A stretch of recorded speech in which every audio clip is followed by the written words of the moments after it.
अज़ीज़ान गिरामी, सैयदा फातिमा ज़हरा रदी अल्लाह ताला अन्हा जो है, इन्हें अल्लाह रब्बुल जलाल ने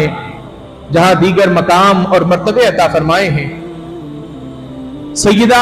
फातिमा ज़हरा रदी अल्लाह ताला अन्हा के हवाले से ये बात अहादीस की किताबों के अंदर मौजूद है कि आमतौर पर हम अपने घरों की तरफ तवज्जो करते हैं तो देखते हैं तो ख़वातीन का कहना यह होता है कि दिन भर काम करने के बाद थकावट इतनी हो गई कि इशा की नमाज भी बहुत भारी हो जाती है। इशा की नमाज भी बसा औकात रह जाती है या ताखीर से पढ़ी तो कुछ पढ़ी, फर्ज पढ़ लिए, वाजिबात पढ़ लिए, बस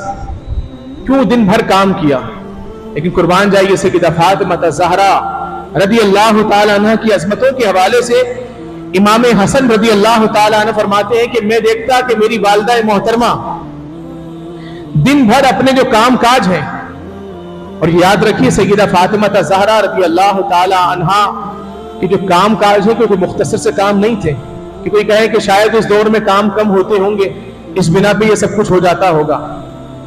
उलमा ने, सीरत निगारों ने लिखा है कि सैयदा फातिमा ज़हरा रदी अल्लाह ताला अन्हा की जो अजमतें हैं और घरेलू काम काज के हवाले से जो लिखा है, फरमाया सैयदा फातिमा ज़हरा रदी अल्लाह ताला अन्हा की ज़ाहिर औलाद भी मौजूद है, इमाम हसन है, इमाम हुसैन है, ज़ैनब है, ये आपकी औलाद भी हैं। और आम तौर पर जो बच्चे वाली ख़वातीन होती हैं उनके पास काम वैसे ही डबल हो जाता है कि बच्चों की देखभाल अलग। फरमाया कि सैयदा फातिमा ज़हरा रदी अल्लाह ताला अन्हा अपने बच्चों की भी देखभाल करती, उन्हें नहलाती, धुलाती, नए कपड़े पहनाती, और साथ ही साथ अली अल मुर्तज़ा रदी अल्लाह ताला अन्हो की वालिदा मोहतरमा फातिमा बिन्त असद बूढ़ी खातून थी, आपकी सास, फरमाया कि आप उनकी भी खिदमत करती, और इतनी खिदमत करती कि सैयदा फातिमा ज़हरा रदी अल्लाह ताला अन्हा की खिदमत को देखकर अली अल मुर्तज़ा की वालिदा मोहतरमा कहती है, फातिमा तुम्हारे पास काम बहुत सारे, मेरी खिदमत में इतना टाइम ना लगाया करो तो थक जाओगी। अब अंदाजा लगाएं कि एक सास ये कह रही है कि बहुत ज्यादा खिदमत कर रही हो कि आप इतनी खिदमत ना दो, आप बच्चों की तरफ तवज्जो करो। तो यकीनन वो सास वो खुश है तो सैयदा फातिमा उनसे कहा करती थी कि आप सिर्फ अली की माँ थोड़ी, आप मेरी भी माँ हैं। अलगर्ज ये कि अपनी सास की भी खिदमत करती, अपने बच्चों की भी देखभाल करती, साथ ही साथ चक्की भी थी घर के अंदर, चक्की पीस कर गंदुम और जौ पीस कर आटा भी बनाती, खाना भी खुद बना रही, कोई खादिमाएं कोई नहीं, कोई गुलाम घर के अंदर नहीं कि सफाई करने के लिए कोई दूसरा कोई आ रहा है और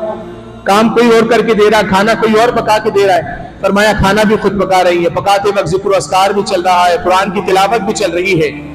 अब सैयदा फातिमा ज़हरा ये सब जिक्र अस्कार कर रही है, बच्चों की देखभाल भी हो रही है, नमाजें भी वक्त पर अदा हो रही हैं। अब सब कुछ करने के बाद जब रात का वक्त आ रहा है तो अली अल मुर्तज़ा की बारगाह में खड़ी होकर अर्ज करती है, ए मेरे सरताज, अगर आप इजाजत दें तो अपने रब को भी कुछ राजी कर लो। दिन भर मैंने अपने जो काम मेरे जिम्मे थे, जो मेरी जिम्मेदारियां थी, उनको तो मैंने कर लिया, अब क्या मुझे आप इजाजत देते हैं, क्योंकि शोहर का भी अपना एक हक है, तो क्या आप इजाजत देते हैं कि मैं अपने रब को राजी कर लूं। अली अल मुर्तज़ा रज़ी अल्लाह ताला अन्हु फरमाते हैं कि जो जैसा दिल करे, जो चाहे वो इबादत करे। इमाम हसन फरमाते हैं फिर मेरी वालिदा खड़ी हो जाती अल्लाह के हुजूर, पूरी रात फरमाया खड़े होकर अल्लाह रब्बुल जलाल की इबादत करती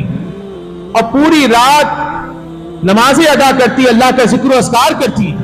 फरमाया उसके बाद फजर की नमाज अदा करती, और फजर की नमाज के बाद इसी तरह तहज्जुद की नमाज के बाद सैयदा फातिमा ज़हरा जब दुआ के लिए हाथ उठाती तो फरमाया दुआ किसके लिए करती? फरमाया हुजूर अलैहिस्सलातु वस्सलाम की गुनाहगार उम्मतियों के लिए। दुआ मांगने के लिए हाथ उठ रहे हैं तो उस वक्त दुआ हो रही है, अल्लाह मेरे बाबा जान की उम्मत को बख्श दे, इनके गुनाहगारों को बख्श दे, इनकी बख्शिश फरमा। इमाम हसन फरमाते हैं बसा औकात में छोटा था, मैं कहता था वालिदा से, मेरी वालिदा मोहतरमा अम्मी जान हमारे लिए भी तो दुआ करें, इमाम हसन के लिए दुआ करें, अपने बेटे हुसैन के लिए दुआ करें, ज़ैनब के लिए दुआ करें। तो सैयदा फातिमा फरमाया करती, बेटा तुम्हारे लिए तो दुआ करती ही हूँ, लेकिन मेरी दुआ के ऊपर सबसे पहला जो हक है वो फरमाया मेरे बाबा जान की उम्मत का है, तो इसलिए जो दुआ करती हूँ मैं उनकी बख्शिश और मग़फ़िरत के लिए दुआ करती हूँ। अज़ीज़ान गिरामी, जरा गौर कीजिए कि कितना हम गुनाहगारों का हुजूर अलैहिस्सलातु वस्सलाम तो ख्याल कर ही रहे हैं, लेकिन उनकी साहबजादी भी इतनी कि अपनी दुआओं के अंदर जो पहला नाम आ रहा है वो हम गुनाहगारों का आ रहा है कि इनकी बख्शिश हो जाए, इनकी माफी हो जाए।